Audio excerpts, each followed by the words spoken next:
On the Duty of Civil Disobedience, by Henry David Thoreau, 1849. Original title: Resistance to Civil Government. I heartily accept the motto that government is best which governs least, and I should like to see it acted up to more rapidly and systematically. Carried out, it finally amounts to this, which also I believe that government is best which governs not at all, and when men are prepared for it, that will be the kind of government which they will have. Government is at best but an expedient, but most governments are usually, and all governments are sometimes, inexpedient. The objections which have been brought against a standing army, and they are many and weighty, and deserve to prevail, may also at last be brought against a standing government. The standing army is only an arm of the standing government. The government itself, which is only the mode which the people have chosen to execute their will, is equally liable to be abused and perverted before the people can act through it. Witness the present Mexican War, the work of comparatively a few individuals using the standing government as their tool, for, in the outset, the people would not have consented to this measure. This American government, what is it but a tradition, though a recent one, endeavoring to transmit itself unimpaired to posterity, but each instant losing some of its integrity? It has not the vitality and force of a single living man, for a single man can bend it to his will. It is a sort of wooden gun to the people themselves, and if ever they should use it in earnest as a real one against each other, it will surely split. But it is not the less necessary for this, for the people must have some complicated machinery or other, and hear its din, to satisfy that idea of government which they have. Governments show thus how successfully men can be imposed on, even impose on themselves, for their own advantage. It is excellent, we must all allow, yet this government never of itself furthered any enterprise, but by the alacrity with which it got out of its way. It does not keep the country free. It does not settle the West. It does not educate. The character inherent in the American people has done all that has been accomplished, and it would have done somewhat more, if the government had not sometimes got in its way. For government is an expedient, by which men would fain succeed in letting one another alone, and, as has been said, when it is most expedient, the governed are most let alone by it. Trade and commerce, if they were not made of India rubber, would never manage to bounce over obstacles which legislators are continually putting in their way, and, if one were to judge these men wholly by the effects of their actions, and not partly by their intentions, they would deserve to be classed and punished with those mischievous persons who put obstructions on the railroads. But, to speak practically, and as a citizen, unlike those who call themselves no government men, I ask for, not at once no government, but at once a better government. Let every man make known what kind of government would command his respect, and that will be one step toward obtaining it. After all, the practical reason why, when the power is once in the hands of the people, a majority are permitted, and for a long period continue, to rule, is not because they are most likely to be in the right, nor because this seems fairest to the minority, but because they are physically the strongest. But a government in which the majority rule in all cases cannot be based on justice, even as far as men understand it. Can there not be a government in which the majorities do not virtually decide right and wrong, but conscience, in which majorities decide only those questions to which the rule of expediency is applicable? Must the citizen ever for a moment, or in the least degree, resign his conscience to the legislator? Why has every man a conscience, then? I think that we should be men first, and subjects afterward. It is not desirable to cultivate a respect for the law, so much as for the right. The only obligation which I have a right to assume, is to do at any time what I think right. It is truly enough said that a corporation has no conscience, but a corporation of conscientious men is a corporation with a conscience. Law never made men a whit more just, and, by means of their respect for it, even the well-disposed are daily made the agents of injustice.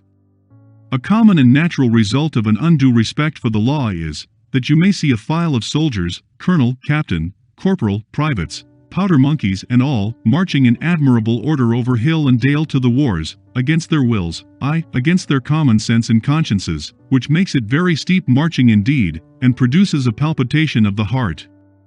They have no doubt that it is a damnable business in which they are concerned. They are all peaceably inclined. Now, what are they? Men at all? Or small movable forts and magazines at the service of some unscrupulous man in power? Visit the Navy Yard and behold a Marine, such a man as an American government can make, or such as it can make a man with its black arts, a mere shadow and reminiscence of humanity, a man laid out alive and standing, and already, as one may say, buried under arms with funeral accompaniment, though it may be not a drum was heard, not a funeral note, as his corpse to the ramparts we hurried, not a soldier discharged his farewell shot o'er the grave where our hero we buried. The mass of men serve the state thus, not as men mainly, but as machines, with their bodies. They are the standing army, and the militia, jailers, constables, posse comitatus, etc. In most cases there is no free exercise whatever of the judgment or of the moral sense, but they put themselves on a level with wood and earth and stones, and wooden men can perhaps be manufactured that will serve the purpose as well. Such command no more respect than men of straw, or a lump of dirt. They have the same sort of worth only as horses and dogs. Yet such as these even are commonly esteemed good citizens. Others, as most legislators, politicians, lawyers, ministers, and office holders, serve the state chiefly with their heads, and, as they rarely make any moral distinctions, they are as likely to serve the devil, without intending it, as God. A very few, as heroes, patriots, martyrs, reformers in the great sense, and men, serve the state with their consciences also, and so necessarily resist it for the most part, and they are commonly treated by it as enemies. A wise man will only be useful as a man and will not submit to be clay, and stop a hole to keep the wind away, but leave that office to his dust at least. I am too highborn to be propertied, to be a secondary at control, or useful serving man and instrument to any sovereign state throughout the world. He who gives himself entirely to his fellow men appears to them useless and selfish, but he who gives himself partially to them is pronounced a benefactor and philanthropist. How does it become a man to behave toward the American government today? I answer that he cannot without disgrace be associated with it. I cannot for an instant recognize that political organization as my government, which is the slave's government also. All men recognize the right of revolution, that is, the right to refuse allegiance to and to resist the government, when its tyranny or its inefficiency are great and unendurable. But almost all say that such is not the case now. But such was the case, they think, in the Revolution of '75.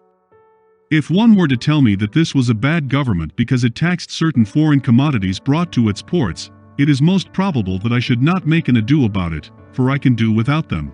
All machines have their friction, and possibly this does enough good to counterbalance the evil. At any rate, it is a great evil to make a stir about it.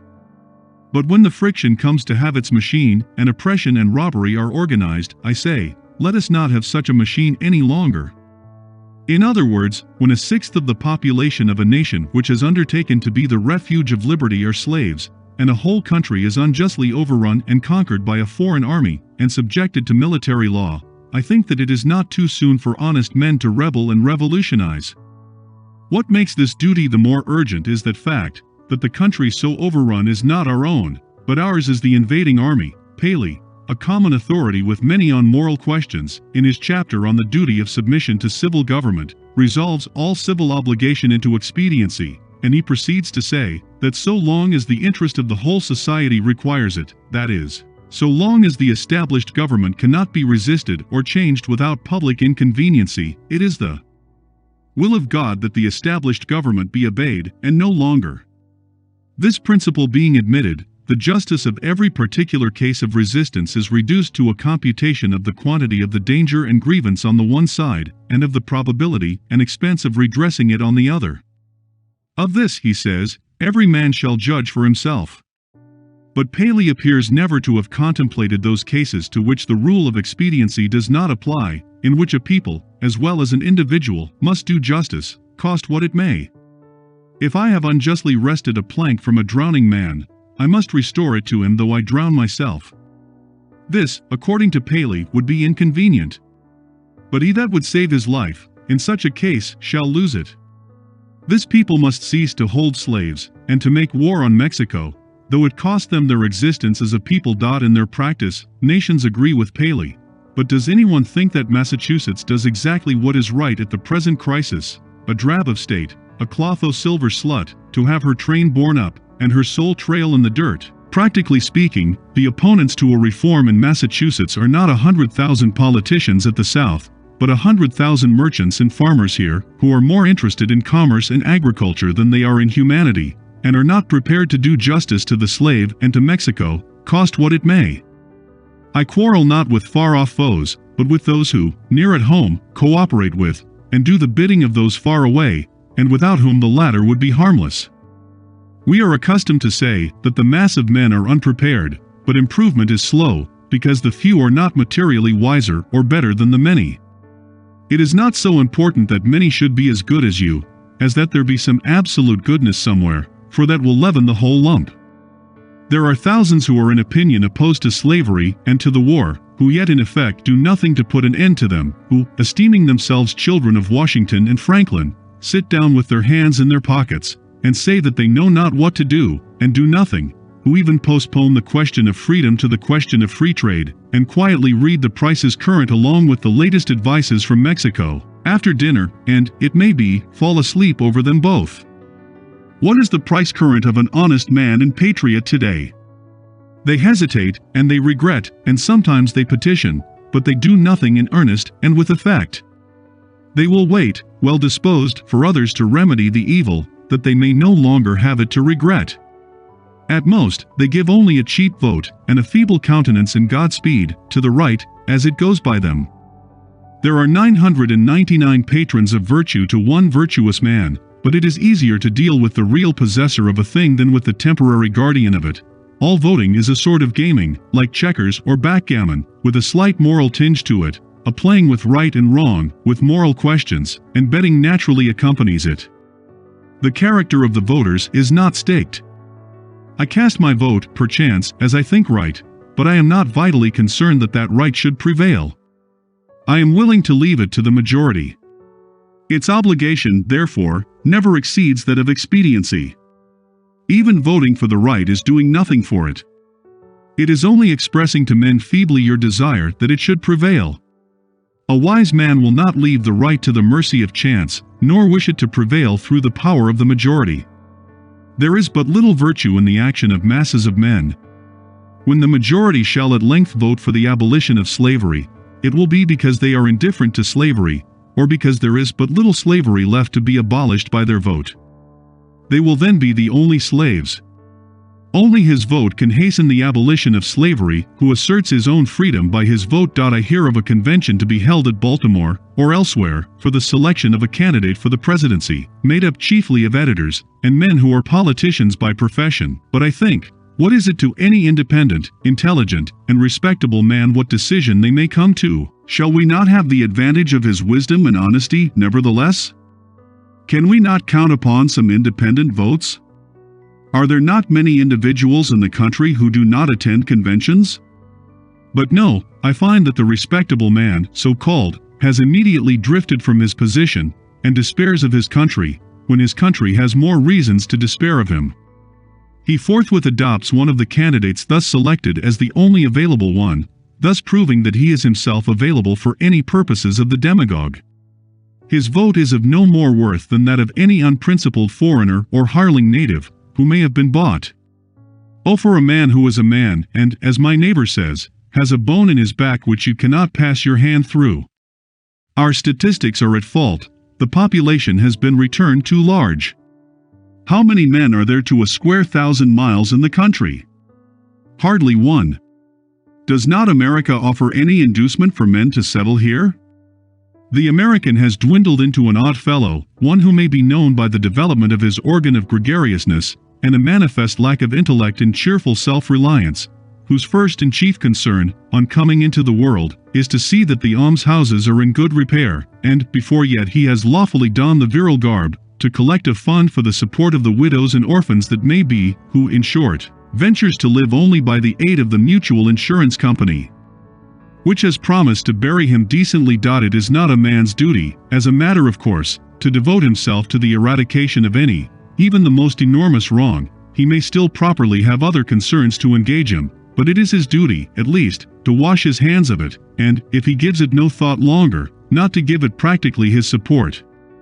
If I devote myself to other pursuits and contemplations, I must first see, at least, that I do not pursue them sitting upon another man's shoulders.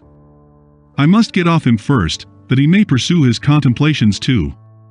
See what gross inconsistency is tolerated. I have heard some of my townsmen say, I should like to have them order me out to help put down an insurrection of the slaves, or to march to Mexico, see if I would go, and yet these very men have each, directly by their allegiance, and so indirectly, at least, by their money, furnished a substitute. The soldier is applauded who refuses to serve in an unjust war by those who do not refuse to sustain the unjust government which makes the war, is applauded by those whose own act and authority he disregards and sets at naught, as if the state were penitent to that degree that it hired one to scourge it while it sinned, but not to that degree that it left off sinning for a moment. Thus, under the name of order and civil government, we are all made at last to pay homage to and support our own meanness. After the first blush of sin, comes its indifference, and from immoral it becomes, as it were, unmoral, and not quite unnecessary to that life which we have made. The broadest and most prevalent error requires the most disinterested virtue to sustain it. The slight reproach to which the virtue of patriotism is commonly liable, the noble are most likely to incur. Those who, while they disapprove of the character and measures of a government, yield to it their allegiance and support, are undoubtedly its most conscientious supporters, and so frequently the most serious obstacles to reform. Some are petitioning the state to dissolve the Union, to disregard the requisitions of the President. Why do they not dissolve it themselves, the Union between themselves and the state, and refuse to pay their quota into its treasury? Do not they stand in same relation to the state, that the state does to the Union? And have not the same reasons prevented the state from resisting the Union, which have prevented them from resisting the state? How can a man be satisfied to entertain an opinion merely, and enjoy it? Is there any enjoyment in it, if his opinion is that he is aggrieved? If you are cheated out of $1 by your neighbor, you do not rest satisfied with knowing you are cheated, or with saying that you are cheated, or even with petitioning him to pay you your due, but you take effectual steps at once to obtain the full amount, and see that you are never cheated again. Action from principle, the perception and the performance of right, changes things and relations. It is essentially revolutionary, and does not consist wholly with anything which was. It not only divided states and churches, it divides families, it divides the individual, separating the diabolical in him from the divine. Unjust laws exist. Shall we be content to obey them, or shall we endeavor to amend them, and obey them until we have succeeded, or shall we transgress them at once? Men generally, under such a government as this, think that they ought to wait until they have persuaded the majority to alter them. They think that, if they should resist, the remedy would be worse than the evil. But it is the fault of the government itself that the remedy is worse than the evil. It makes it worse.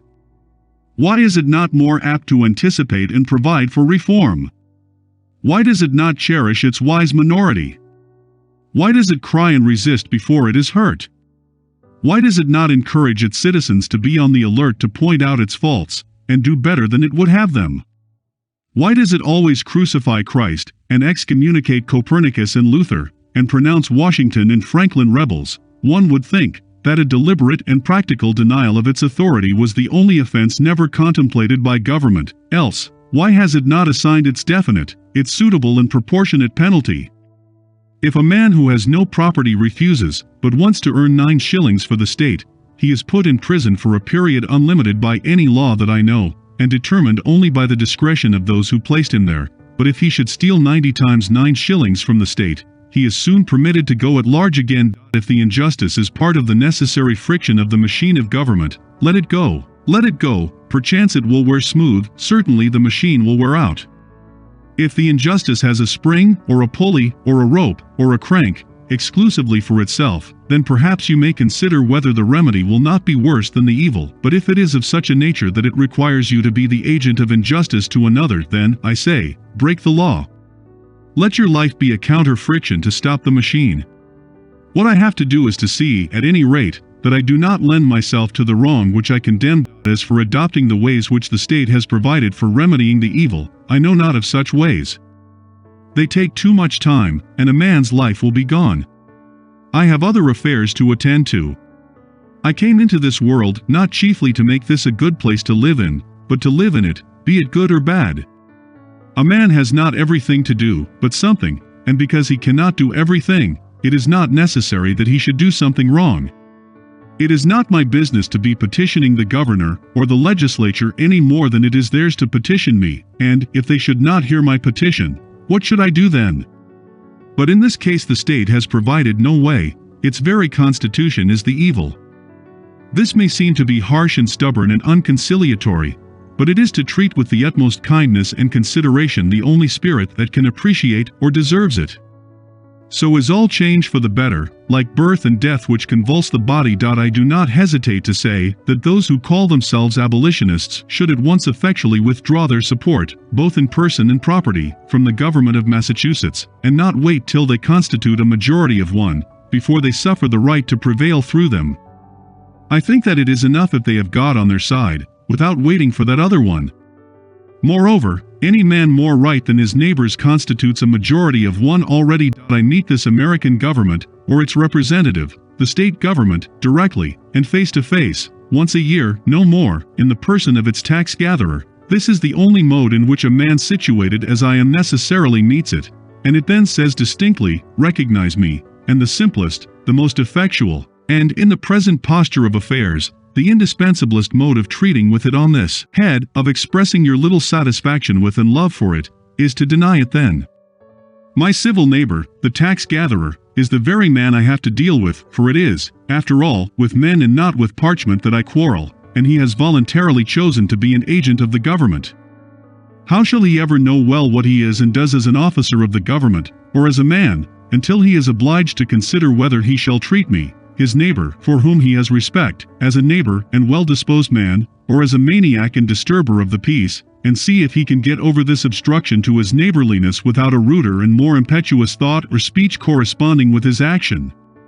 I know this well, that if 1,000, if 100, if 10 men whom I could name, if 10 honest men only, if one honest man, in this state of Massachusetts, ceasing to hold slaves, were actually to withdraw from this copartnership, and be locked up in the county jail therefore, it would be the abolition of slavery in America.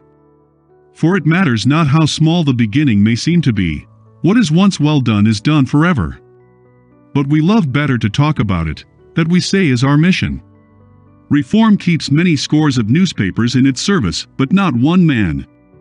If my esteemed neighbor, the state's ambassador, who will devote his days to the settlement of the question of human rights in the council chamber, instead of being threatened with the prisons of Carolina, were to sit down the prisoner of Massachusetts, that state which is so anxious to foist the sin of slavery upon her sister, though at present she can discover only an act of inhospitality to be the ground of a quarrel with her, the legislature would not wholly waive the subject of the following winter. Under a government which imprisons any unjustly, the true place for a just man is also a prison. The proper place today, the only place which Massachusetts has provided for her freer and less desponding spirits, is in her prisons, to be put out and locked out of the state by her own act, as they have already put themselves out by their principles. It is there that the fugitive slave, and the Mexican prisoner on parole, and the Indian come to plead the wrongs of his race, should find them, on that separate, but more free and honorable ground, where the state places those who are not with her but against her, the only house in a slave state in which a free man can abide with honor. If any think that their influence would be lost there, and their voices no longer afflict the ear of the state, that they would not be as an enemy within its walls, they do not know by how much truth is stronger than error, nor how much more eloquently and effectively he can combat injustice who has experienced a little in his own person. Cast your whole vote, not a strip of paper merely, but your whole influence. A minority is powerless while it conforms to the majority. It is not even a minority then, but it is irresistible when it clogs by its whole weight. If the alternative is to keep all just men in prison, or give up war and slavery, the state will not hesitate which to choose. If 1,000 men were not to pay their tax bills this year, that would not be a violent and bloody measure, as it would be to pay them, and enable the state to commit violence and shed innocent blood. This is, in fact, the definition of a peaceable revolution, if any such is possible. If the tax gatherer, or any other public officer, asks me, as one has done, "But what shall I do?" my answer is, if you really wish to do anything, resign your office. When the subject has refused allegiance, and the officer has resigned his office, then the revolution is accomplished. But even suppose blood should flow. Is there not a sort of bloodshed when the conscience is wounded? Through this wound a man's real manhood and immortality flow out, and he bleeds to an everlasting death. I see this blood flowing now. I have contemplated the imprisonment of the offender, rather than the seizure of his goods, though both will serve the same purpose, because they who assert the purest right, and consequently are most dangerous to a corrupt state, commonly have not spent much time in accumulating property. To such the state renders comparatively small service, and a slight tax is wont to appear exorbitant, particularly if they are obliged to earn it by special labor with their hands. If there were one who lived wholly without the use of money, the state itself would hesitate to demand it of him. But the rich man, not to make any invidious comparison, is always sold to the institution which makes him rich. Absolutely speaking, the more money, the less virtue, for money comes between a man and his objects, and obtains them for him. It was certainly no great virtue to obtain it. It puts to rest many questions which he would otherwise be taxed to answer, while the only new question which it puts is the hard but superfluous one, how to spend it. Thus his moral ground is taken from under his feet. The opportunities of living are diminished in proportion as what are called the means are increased. The best thing a man can do for his culture when he is rich is to endeavor to carry out those schemes which he entertained when he was poor. Christ answered the Herodians according to their condition. "Show me the tribute money," said he, and one took a penny out of his pocket. "If you use money which has the image of Caesar on it, and which he has made current and valuable, that is, if you are men of the state, and gladly enjoy the advantages of Caesar's government, then pay him back some of his own when he demands it. Render therefore to Caesar that which is Caesar's, and to God those things which are God's, leaving them no wiser than before as to which was which, for they did not wish to. No, when I converse with the freest of my neighbors, I perceive that, whatever they may say about the magnitude and seriousness of the question, and their regard for the public tranquility, the long and the short of the matter is, that they cannot spare the protection of the existing government, and they dread the consequences of disobedience to it to their property and families. For my own part, I should not like to think that I ever rely on the protection of the state. But if I deny the authority of the state when it presents its tax bill, it will soon take and waste all my property, and so harass me and my children without end. This is hard. This makes it impossible for a man to live honestly, and at the same time comfortably in outward respects. It will not be worth the while to accumulate property, that would be sure to go again. You must hire or squat somewhere, and raise but a small crop, and eat that soon. You must live within yourself, and depend upon yourself, always tucked up and ready for a start, and not have many affairs. A man may grow rich in Turkey even, if he will be in all respects a good subject of the Turkish government. Confucius said, "If a state is governed by the principles of reason, poverty and misery are subjects of shame. If a state is not governed by the principles of reason, riches and honors are the subjects of shame." No, until I want the protection of Massachusetts to be extended to me in some distant southern port, where my liberty is endangered, or until I am bent solely on building up an estate at home by peaceful enterprise, I can afford to refuse allegiance to Massachusetts, and her right to my property and life. It costs me less in every sense to incur the penalty of disobedience to the state, than it would to obey. I should feel as if I were worth less in that case. Some years ago, the state met me in behalf of the church, and commanded me to pay a certain sum toward the support of a clergyman whose preaching my father attended, but never I myself. "Pay it," it said, "or be locked up in the jail." I declined to pay. But, unfortunately, another man saw fit to pay it. I did not see why the schoolmaster should be taxed to support the priest, and not the priest the schoolmaster, for I was not the state's schoolmaster, but I supported myself by voluntary subscription. I did not see why the Lyceum should not present its tax bill, and have the state to back its demand, as well as the church.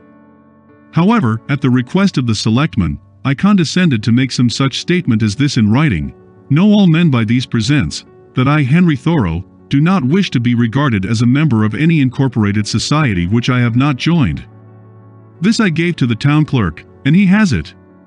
The state, having thus learned that I did not wish to be regarded as a member of that church, has never made a like demand on me since, though it said that it must adhere to its original presumption that time. If I had known how to name them, I should then have signed off in detail from all the societies which I never signed on to, but I did not know where to find such a complete list that I have paid no poll tax for 6 years. I was put into a jail once on this account, for one night, and, as I stood considering the walls of solid stone, 2 or 3 feet thick, the door of wood and iron, a foot thick, and the iron grating which strained the light, I could not help being struck with the foolishness of that institution which treated me as if I were mere flesh and blood and bones, to be locked up. I wondered that it should have concluded at length that this was the best use it could put me to, and had never thought to avail itself of my services in some way. I saw that, if there was a wall of stone between me and my townsmen, there was a still more difficult one to climb or break through, before they could get to be as free as I was. I did nor for a moment feel confined, and the walls seemed a great waste of stone and mortar. I felt as if I alone of all my townsmen had paid my tax. They plainly did not know how to treat me, but behaved like persons who are underbred. In every threat and in every compliment there was a blunder, for they thought that my chief desire was to stand the other side of that stone wall. I could not but smile to see how industriously they locked the door on my meditations, which followed them out again without let or hindrance, and they were really all that was dangerous. As they could not reach me, they had resolved to punish my body, just as boys, if they cannot come at some person against whom they have a spite, will abuse his dog. I saw that the state was half-witted, that it was timid as a lone woman with her silver spoons, and that it did not know its friends from its foes, and I lost all my remaining respect for it, and pitied it. Thus the state never intentionally confronts a man's sense, intellectual or moral, but only his body, his senses. It is not armed with superior wit or honesty, but with superior physical strength. I was not born to be forced. I will breathe after my own fashion. Let us see who is the strongest. What force has a multitude? They only can force me who obey a higher law than I. They force me to become like themselves. I do not hear of men being forced to live this way, or that by masses of men. What sort of life were that to live? When I meet a government which says to me, "Your money, or your life," why should I be in haste to give it my money? It may be in a great strait, and not know what to do. I cannot help that. It must help itself, do as I do. It is not worth the while to snivel about it. I am not responsible for the successful working of the machinery of society. I am not the son of the engineer. I perceive that, when an acorn and a chestnut fall side by side, the one does not remain inert to make way for the other, but both obey their own laws, and spring and grow and flourish as best they can, till one, perchance, overshadows and destroys the other. If a plant cannot live according to its nature, it dies, and so a man. The night in prison was novel and interesting enough. The prisoners in their shirt sleeves were enjoying a chat and the evening air in the doorway when I entered. But the jailer said, "Come, boys, it is time to lock up," and so they dispersed, and I heard the sound of their steps returning into the hollow apartments. My roommate was introduced to me by the jailer as a first-rate fellow and a clever man. When the door was locked, he showed me where to hang my hat, and how he managed matters there. The rooms were whitewashed once a month, and this one, at least, was the whitest, most simply furnished, and probably the neatest apartment in town. He naturally wanted to know where I came from, and what brought me there, and, when I had told him, I asked him in my turn how he came there, presuming him to be an honest man, of course, and, as the world goes, I believe he was. "Why," said he, "they accuse me of burning a barn, but I never did it." As near as I could discover, he had probably gone to bed in a barn when drunk, and smoked his pipe there, and so a barn was burnt.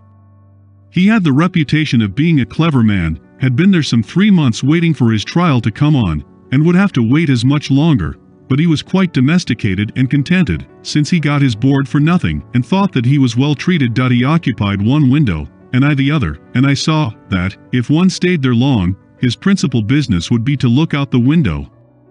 I had soon read all the tracts that were left there, and examined where former prisoners had broken out, and where a grate had been sawed off, and heard the history of the various occupants of that room, for I found that even here there was a history and a gossip which never circulated beyond the walls of the jail. Probably this is the only house in the town where verses are composed, which are afterward printed in a circular form but not published. I was shown quite a long list of verses which were composed by some young men who had been detected in an attempt to escape, who avenged themselves by singing them. I pumped my fellow prisoner as dry as I could, for fear I should never see him again, but at length he showed me which was my bed, and left me to blow out the lamp. It was like traveling into a far country, such as I had never expected to behold, to lie there for one night. It seemed to me that I never had heard the town clock strike before, nor the evening sounds of the village, for we slept with the windows open, which were inside the grating. It was to see my native village in the light of the Middle Ages, and our concord was turned into a Rhine stream, and visions of knights and castles passed before me. They were the voices of old burghers that I heard in the streets. I was an involuntary spectator and auditor of whatever was done and said in the kitchen of the adjacent village, in a wholly new and rare experience to me. It was a closer view of my native town. I was fairly inside of it.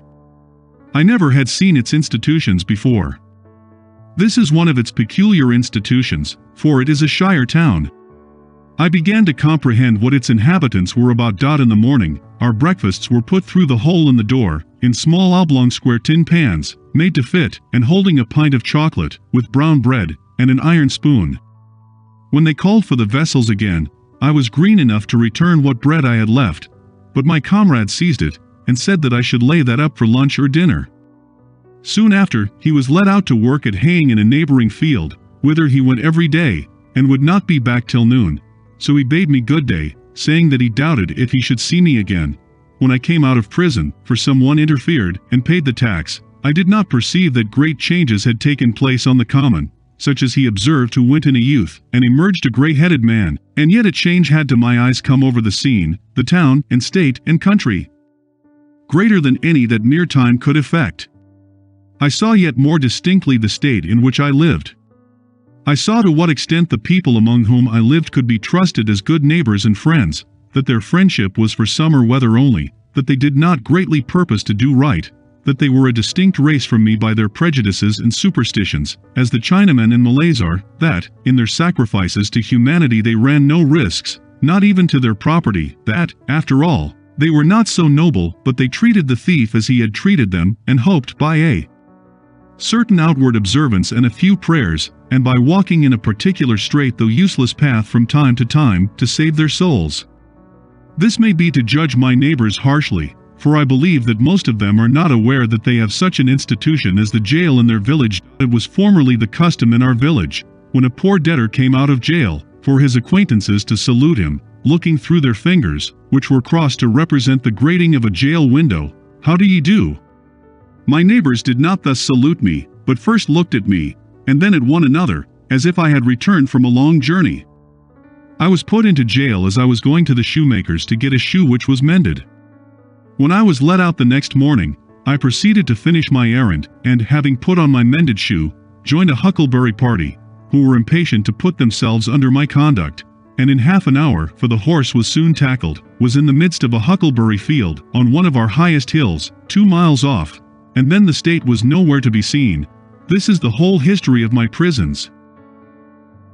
I have never declined paying the highway tax, because I am as desirous of being a good neighbor as I am of being a bad subject, and, as for supporting schools, I am doing my part to educate my fellow countrymen now.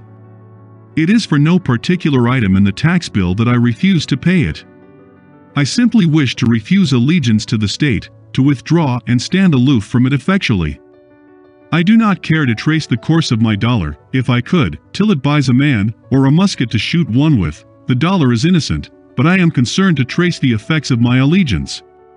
In fact, I quietly declare war with the state, after my fashion, though I will still make use and get what advantages of her I can, as is usual in such cases. If others pay the tax which is demanded of me, from a sympathy with the state, they do but what they have already done in their own case, or rather they abet injustice to a greater extent than the state requires. If they pay the tax from a mistaken interest in the individual taxed, to save his property or prevent his going to jail, it is because they have not considered wisely how far they let their private feelings interfere with the public good. This, then, is my position at present. But one cannot be too much on his guard in such a case, lest his actions be biased by obstinacy, or an undue regard for the opinions of men. Let him see that he does only what belongs to himself and to the hour. I think sometimes, why this people mean well, they are only ignorant, they would do better if they knew how. Why give your neighbors this pain to treat you as they are not inclined to? But I think, again, this is no reason why I should do as they do, or permit others to suffer much greater pain of a different kind. Again, I sometimes say to myself, when many millions of men, without heat, without ill will, without personal feeling of any kind, demand of you a few shillings only, without the possibility, such is their constitution, of retracting or altering their present demand, and without the possibility, on your side, of appeal to any other millions, why expose yourself to this overwhelming brute force? You do not resist cold and hunger, the winds and the waves, thus obstinately. You quietly submit to 1,000 similar necessities. You do not put your head into the fire. But just in proportion as I regard this as not wholly a brute force, but partly a human force, and consider that I have relations to those millions as to so many millions of men and not of mere brute or inanimate things, I see that appeal is possible, first and instantaneously, from them to the maker of them, and, secondly, from them to themselves. But, if I put my head deliberately into the fire, there is no appeal to fire or to the maker of fire, and I have only myself to blame. If I could convince myself that I have any right to be satisfied with men as they are, and to treat them accordingly, and not according, in some respects, to my requisitions and expectations of what they and I ought to be, then, like a good Mussulman and fatalist, I should endeavor to be satisfied with things as they are, and say it is the will of God. And, above all, there is this difference between resisting this and a purely brute or natural force, that I can resist this with some effect, but I cannot expect, like Orpheus, to change the nature of the rocks and trees and beasts. I do not wish to quarrel with any man or nation. I do not wish to split hairs, to make fine distinctions, or set myself up as better than my neighbors. I seek rather, I may say, even an excuse for conforming to the laws of the land. I am but too ready to conform to them. Indeed, I have reason to suspect myself on this head, and each year, as the tax-gatherer comes round, I find myself disposed to review the acts and position of the general and state governments, and the spirit of the people to discover a pretext for conformity. We must affect our country as our parents, and if at any time we alienate out love of industry from doing it honor, we must respect effects and teach the sole matter of conscience and religion, and not desire of rule or benefit. I believe that the state will soon be able to take all my work of this sort out of my hands, and then I shall be no better patriot than my fellow countrymen. Seen from a lower point of view, the Constitution, with all its faults, is very good, the law and the courts are very respectable, even this state and this American government are, in many respects, very admirable, and rare things, to be thankful for, such as a great many have described them, seen from a higher still, and the highest, who shall say what they are, or that they are worth looking at or thinking of at all. However, the government does not concern me much, and I shall bestow the fewest possible thoughts on it. It is not many moments that I live under a government, even in this world. If a man is thought-free, fancy-free, imagination-free, that which is not never for a long time appearing to be to him, unwise rulers or reformers cannot fatally interrupt him.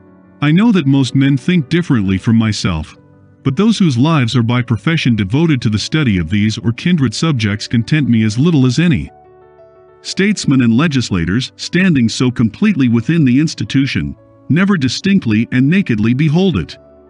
They speak of moving society, but have no resting place without it. They may be men of a certain experience and discrimination, and have no doubt invented ingenious, and even useful systems, for which we sincerely thank them, but all their wit and usefulness lie within certain not very wide limits. They are wont to forget that the world is not governed by policy and expediency. Webster never goes behind government, and so cannot speak with authority about it. His words are wisdom to those legislators who contemplate no essential reform in the existing government, but for thinkers, and those who legislate for all time, he never once glances at the subject. I know of those whose serene and wise speculations on this theme would soon reveal the limits of his mind's range and hospitality. Yet, compared with the cheap professions of most reformers, and the still cheaper wisdom and eloquence of politicians in general, his are almost the only sensible and valuable words, and we thank heaven for him. Comparatively, he is always strong, original, and, above all, practical. Still, his quality is not wisdom, but prudence. The lawyer's truth is not truth, but consistency or a consistent expediency. Truth is always in harmony with herself, and is not concerned chiefly to reveal the justice that may consist with wrongdoing. He well deserves to be called, as he has been called, the defender of the Constitution. There are really no blows to be given by him but defensive ones. He is not a leader, but a follower. His leaders are the men of 87. I have never made an effort, he says, and never proposed to make an effort. I have never countenanced an effort, and never mean to countenance an effort, to disturb the arrangement as originally made, by which the various states came into the Union. Still thinking of the sanction which the Constitution gives to slavery, he says, because it was part of the original compact, let it stand. Notwithstanding his special acuteness and ability, he is unable to take a fact out of its merely political relations, and behold it as it lies absolutely to be disposed of by the intellect, what, for instance, it behoves a man to do here in America today with regard to slavery, but ventures, or is driven, to make some such desperate answer as the following, while professing to speak absolutely, and as a private man, from which what new and singular code of social duties might be inferred, the manner, says he, in which the governments of those states where slavery exists are to regulate it, is for their own consideration, under the responsibility to their constituents, to the general laws of propriety, humanity, and justice, and to God.